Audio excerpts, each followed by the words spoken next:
I'm just going to show you guys how I do my canning. I have my Oktober SL1 can seamer here.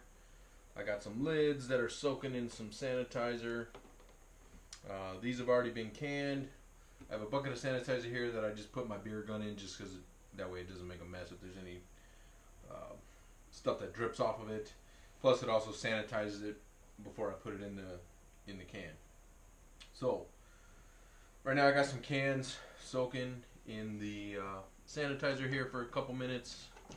I just kind of pour out the sanitizer solution. You know, just get the cans cleaned in here.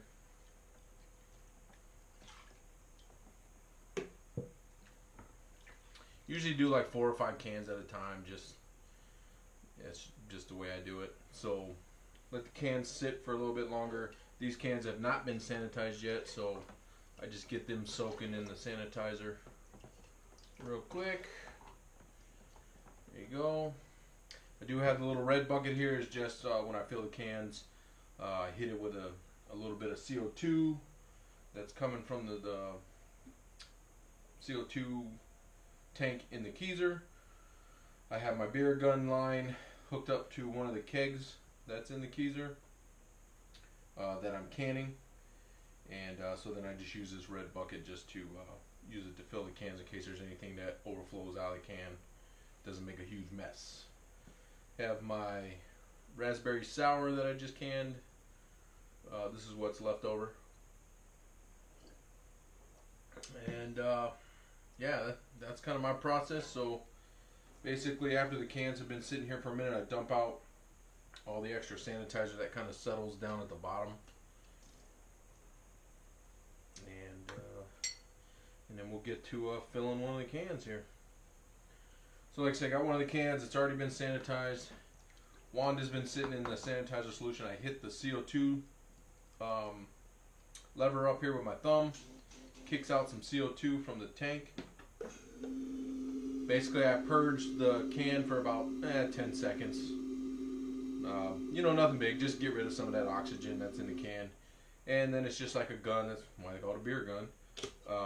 You just hit it, and it starts to fill up the can. As that's going down or filling up, I grab one of the lids that I have soaking in sanitizer. I wait till the foam gets just right up to the rim because of the flow rate that I got this thing set at. The PSI gives me just a perfect kind of pour there. Sometimes when you do put the lid on and you squish it down, some of the foam does want to come out the top like that. Like I said, that's why I have the little red bucket, because sometimes you do make a mess. Get a little bit. Then basically I hold the top here. I put it on the can seamer. We secure it. Turn it on. One motion to the right to make that first seal. All the way back to the left, make that second seal. Can is seamed. Done. I have a bucket of sanitizer down here. I just dip the can. Just kind of get you know, some of that mess that came out. I just rinse it off, set it upside down, let it kind of drip dry. On to the next can. Kind of pour out some of that sanitizer again. Clear out the line, the CO2 line. Give it about a 10 shot. Sometimes take a drink. Fill it up. That's about it. I just keep doing this process over and over and over. Canning my beers. This is how I take a keg that I kind of want to get rid of. If I got a new brew coming, I will go ahead and can some of the beers if I know the keg's getting pretty low. So there you go. See it? I stopped just above the rim there. Put the lid on. Seat it on. First seal. Second seal. Done.